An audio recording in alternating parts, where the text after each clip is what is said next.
T160 سب سے بڑا loud speaker ہے جو 1980 کی دہائی میں 60 انچ کے ساتھ اب تک بنایا گیا سب سے بڑا سب ووفر ہے۔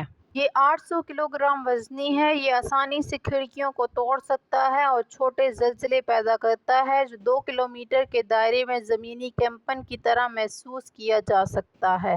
توریاما فیکٹری میں پہلے پیمائش کے کمرے میں ٹیسٹ کیا گیا تھا لیکن اسے روک دیا گیا تھا کیونکہ چھت کے لیمپ کمپن کی وجہ سے گر گئے تھے۔ جبکہ بیرونی ٹیسٹ کا پڑوس پر منفی اثر پڑا۔ سپیکر سے تقریباً 100 میٹر کے فاصلے پر آواز محسوس کی گئی لیکن اس سے زیادہ فاصلے پر یہ سنائی دینے والی آواز کی بجائے زمین پر کمپن اور شور کے طور پر منتقل ہوئی۔ فیکٹری کے 2 کلومیٹر کے دائرے میں نقصانات ہوئے جیسے کمپن، چھوٹے زلزلے، نیز دیواروں اور کھڑکیوں سے آوازیں آئیں۔